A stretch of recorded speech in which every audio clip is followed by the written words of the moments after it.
विश्वास और अंधविश्वास के बीच में कैसी महीन लकीर वहां कहाँ तय करें। विश्वास का अर्थ ये नहीं कि आप उसको मार्केट में लेकर के प्रचार करें। हाँ, लेकिन इसके नाम पर जब हम देखते हैं कि लोग चंदा चढ़वाना शुरू कर ये दिए। गलत है, ये गलत है।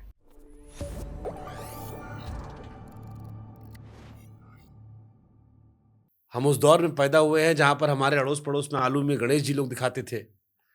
तो विश्वास और अंधविश्वास के बीच में कैसी महीन लकीर वहां कहाँ तय करें। जैसे हमारी माता जी हैं, जी, अब बहुत सरल है। कई बार मुझे लगता है कितना सरल होना भी गड़बड़ होता है। कुछ विश्वास कर लेती है, कुछ इत्तफाकन भी शुरू हुआ तो वह जय श्री राम हो गया। तो उस पे सरल और बेवकूफ होना, इसके बीच का अंतर कैसे तय करें ताकि विश्वास बना रहे, अंधविश्वास हावी ना हो सके। देखिए, अभी आपने कहा कि आलू में गणेश जी दिखाई पड़ गए, हाँ, तो हम उनको पूजने लगे। अवश्य पूजना चाहिए। आपको कम से कम गणेश जी दिखाई तो दे रहे हैं। प्रहलाद को तो खंभे में दिखाई पड़ गए। खंभे में कोई आकृति तो बनी नहीं थी भगवान की।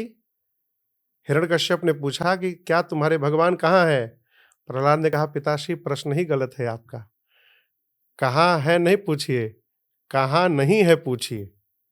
तो बोला खंभे में है। बोले हैं, तुमको दिख रहे हैं तो दिख रहे हैं, बोला बांधो इसी में इसको। तो हमको आपको एटलीस्ट आलू में वो स्वरूप दिख तो रहा है गणपति जी का। सुंदर। आप मानिए भगवान गणपति है, पूजन करिए, उसमें से प्रकट हो जाएंगे, विश्वास होगा। ये तो भी मान लिया हमने, लेकिन इसके नाम पर जब हम देखते हैं कि लोग चंदा चढ़वाना शुरू कर दिए, गलत है। ये गलत है। हाँ, ये गलत है, क्योंकि फिर हमने उसको व्यापार बनते देख लिया। विश्वास का अर्थ ये नहीं कि आप उसको मार्केट में लेकर के प्रचार करें। हाँ, भगवान लोग रखवा देते हैं। वो गलत है। ये तो हमने प्रत्यक्ष देखा है। वो गलत है, वो गलत है। यदि आपको स्वरूप दिखा है तो ये तो आपका सौभाग्य है कि आप आलू में भी भगवान का दर्शन कर रहे हैं। ये तो सौभाग्य है आपका, तो उसको पूजिए। हम तो कंकड़ कंकड़ में शंकर को देखते हैं।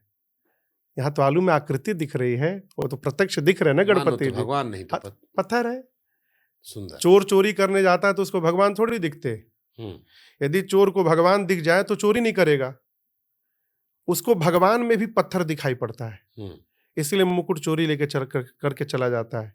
और उसी मंदिर में जब भगत जाता है तो उसको पत्थर में भी उसके भगवान दिखाई पड़ते हैं, इसलिए प्रणिपात हो जाता है।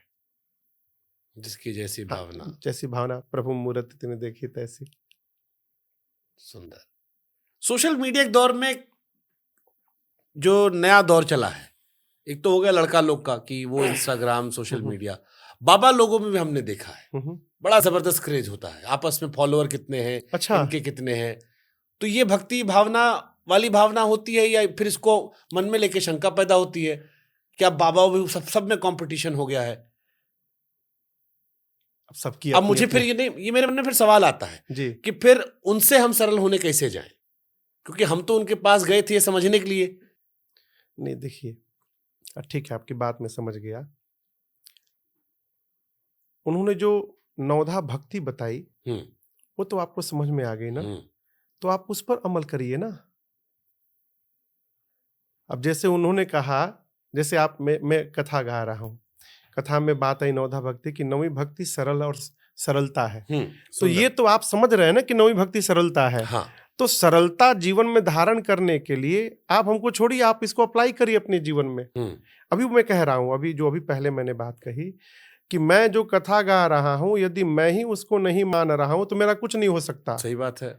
और उसी कथा को सुनकर यदि आप मानने लगे तो आपका सब कुछ हो सकता है। नदी पार कर सकते हैं या डूब सकते हैं। वो तो एक भक्तों को बताने के लिए कहानी है वो, लेकिन मूल विषय क्या है? विश्वास। बिनु विश्वास भगति नहीं, तेहि बिनु द्रवहि न राम। बिना विश्वास के भक्ति हो ही नहीं सकती। मानस के प्रारंभ में भगवान शिव और माँ पार्वती का विवाह कराया गया। आप जब रामचरितमानस पढ़ेंगे तो शिव जी और पार्वती जी का विवाह है। क्यों? भगवान शिव विश्वास है और माँ पार्वती श्रद्धा है।